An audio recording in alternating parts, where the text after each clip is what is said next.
Okay, so today we will be doing a path tracer activity. So this path tracer is the first activity in uh, chapter 7. Super recording. So path tracer, you investigate unicast and broadcast and multicast traffic. Okay, this is not a configuration activity. So the objectives is part 1 is generate unicast traffic, part 2 is broadcast traffic, generate broadcast traffic, and part 3 is investigate multicast traffic. So background and scenario, this activity will examine unicast broadcast and multicast behavior. So most traffic in a network is unicast. Okay? So we only have one destination address or destination host. So when a PC sends an ICMP echo request to a remote router, the source address in the IP packet header is the IP address of the sending PC. Okay, destination address in the IP packet header is the IP address of the interface of the remote router. Wait. The PC sends. Okay, the packet is only sent only to the intended destination. Okay. Let's see. Source. Okay. Echo request to the remote router. So use the ping command to or add a complex PDU feature of the packet tracer, so you can directly ping broadcast address to view broadcast traffic. You can directly ping broadcast. Okay. For multicast traffic, you will view EIGRP traffic. So it is used by Cisco routers to exchange routing information between routers. So routers using IGRP sends packet to multicast address. Okay. So the routers use this address, which represents the group of EIGRP routers. So although these packets are received by other devices, they are dropped. They are retrieved by all devices except the IGRP routers with no other processing required. That is just for multicast traffic. Okay. So part 1 is generate unicast traffic. Step 1 is ping to generate traffic. PC1. Okay, enter pin. Okay. 10032. Let's see. 10.0.32. Okay.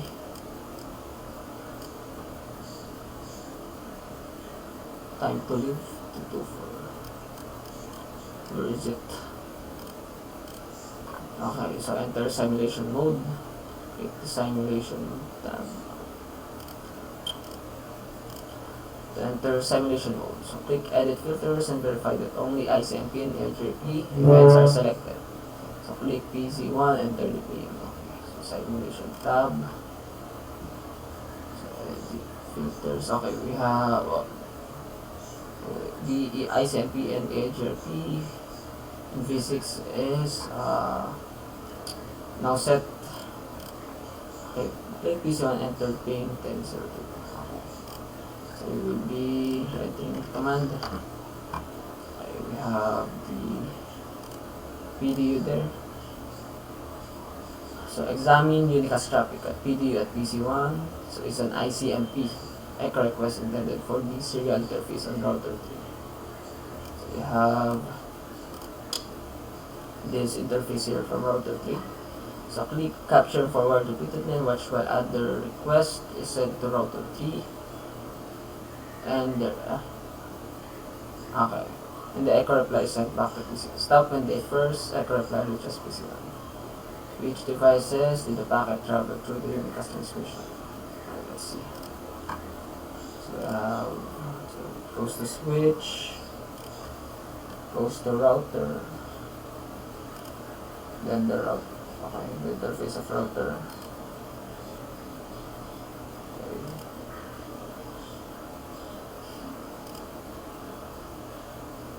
Okay. So each devices did the packet travel through the unicast. We have the switch, the router 1 and router 3. Okay. Because it's only a unicast address. So it is addressed to router 3 only.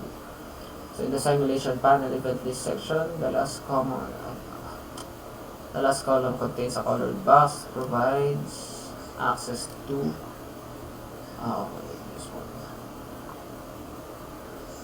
The last column, so at device, a colored box. Where is it? Okay. So you have the type, provides access to detailed information about it. Click the colored box in the last column for the first event. Okay, the PDU information window opens.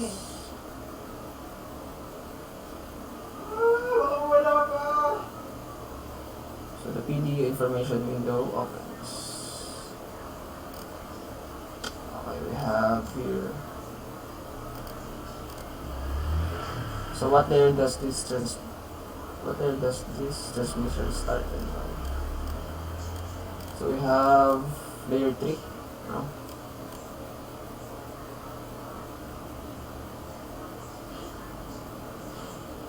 Why? Because we are dealing with the IP address, IP addressing our ICMP. It will start with layer 3. So examining the layer 3 information for all of the events. Notice that both the source and destination IP address are unicast address that refer to PC1 and the serial interface on router 3. What two changes take place at layer 2 when the packet arrives to router 3? What two changes? Let's see. So we have the source address to let's see. So we have the at device, router 1, let's see. So it's the source IP and destination. So when it goes to router 3. Now the source IP is 10.0.3.2 and 10.1. Now the destination IP address is the for the PC1, 10.0.1.2. Okay. And also the message type, it became 0. ICMP message type. Let's see what is the meaning of ICMP message type. Message type 8.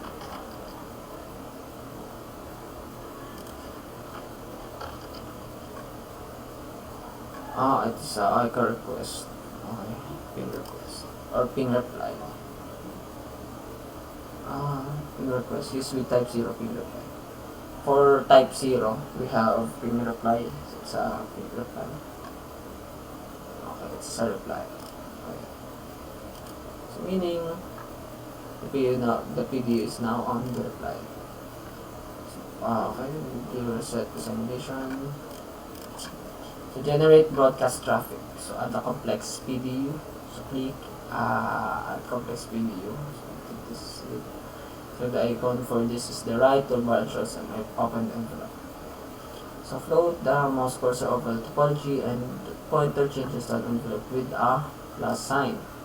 So click PC1 to serve as the source for this message and create complex PDU dialog window opens. Enter the following values.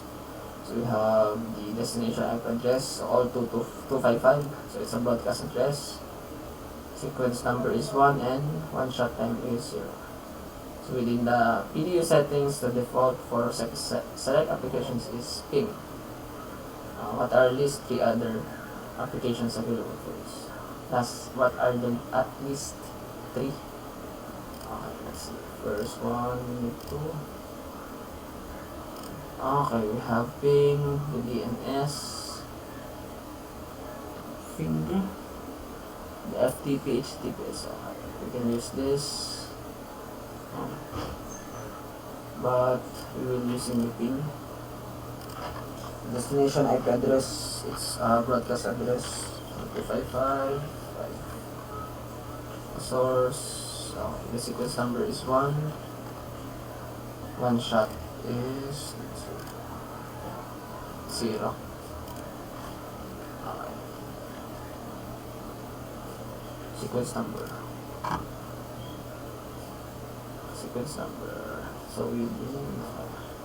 So click create PDU. This test broadcast packet now appears in the simulation panel event list. It also appears in the PDU list window. So it's the first PDU for scenario 0.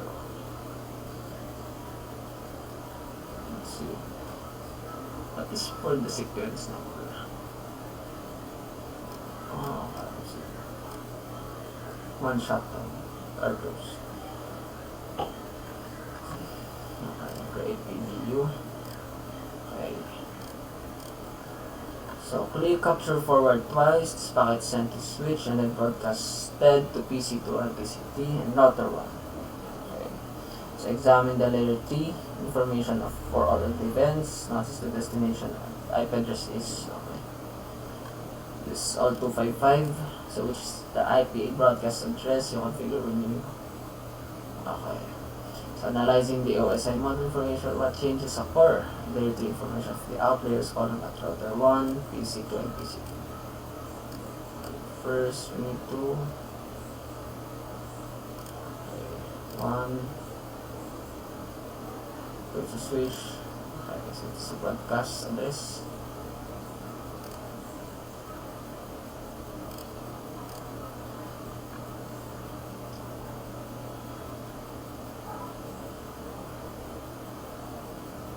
Let's see. Layer 3 information. Let's see. For all what? For example, we have the switch. Okay, so just have the layer 2. But we are examining the layer 3 information. We have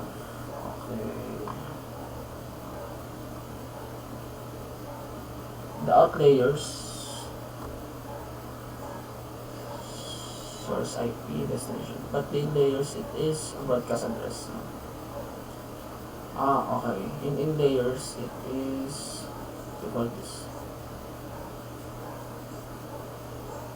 The inbound. Outbound is from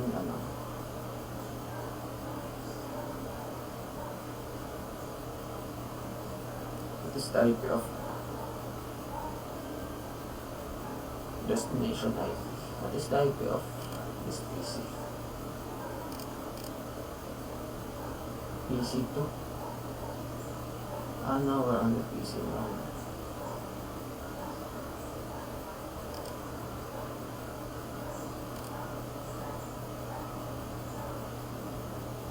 Okay, so out layers is, the source is, okay. Now this is the sending. Okay, we also have the reply. For in layers, it is the request. So it's before, then after. So first one is we have the switch. The router 1. Okay. So destination is in layers, we have the broadcast address. Now for our layers, it is now on the Unicast. Unicast now. The reply is now a Unicast message. Okay. So for in layers we have the broadcast. For out layers we have the Unicast address.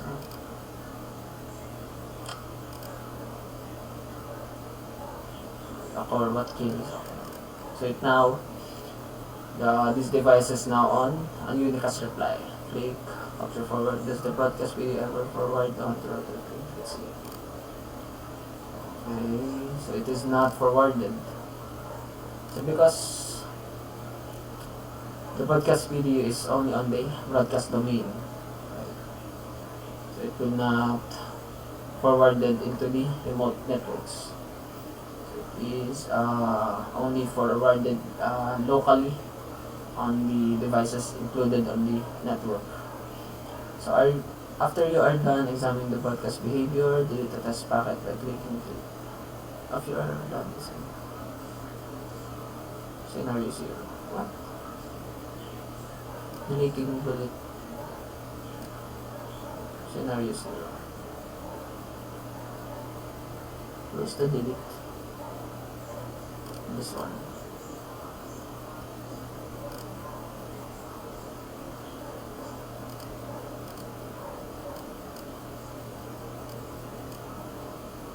Okay, we know how to delete this. Okay. So now for the part 3. Okay. So examine the traffic generated by routing protocols. So click capture.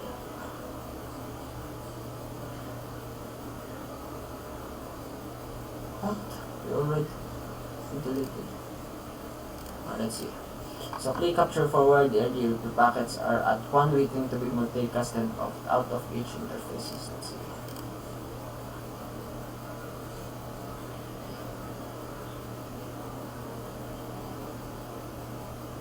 What? It is forwarded to switch. Okay. So examine the contents of this path by opening the PDU information window and click capture forward again. What? No, they're... Wait. The packets are sent to the other 2 routers and the switch. Are at router 1. Okay, let's see. Process the packet because they are part of Multicast group. The switch will forward the packets to the pieces. But they don't. Let's see. So click capture forward until you see the RGP packet. Okay. So it is not forwarded to the other routers. Let's see. Okay, let's see. Okay. So the BC, so what do hosts do with the packets? So they drop it, so they don't accept it. Examine the layer 3 and layer 4 information for all the RPO. Okay, what is the destination address of each of the packets? Let's see. Okay, so the destination IP address is 224.0.0.10. So this is multicast address. No? So multicast address starts with the range of 224.0.0.0, I think. So it's a multicast address. Why do they... So let's see. So click one of the packets delivered to one of the PC. What happens to those packets? So it is dropped. So based on the traffic generated by the 3 types of IP paths, what are the major difference in delivery?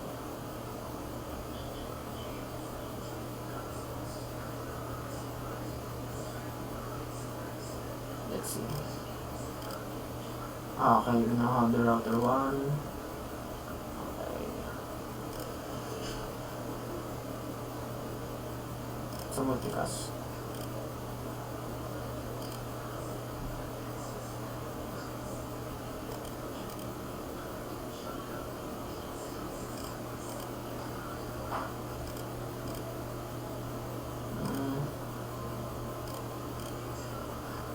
Generated by 3 types of IP packets. What are the major difference in delivery? Based on the traffic generated by 3 types. So what is the 3 types of IP packets? So we have multicast traffic, generate broadcast traffic, and unicast traffic. So okay, what are the major differences in delivery? So we have the unicast traffic. So in unicast traffic, we have the source IP address of the sending host and destination address of the IP address of the destination host. For broadcast traffic, we have the source IP address of the sending host. The source address is the IP address of the sending host, and then the destination address is on the broadcast message, which is the 255.255.255.255. So for the multicast traffic, we only have the specific group of devices. So in this example, we have the routers. So they communicate with EIGRP. So all the devices that accept the frames So they will be dropped. Okay. So if they are not on the multicast address, they are not included in the multicast address. So I think that's it.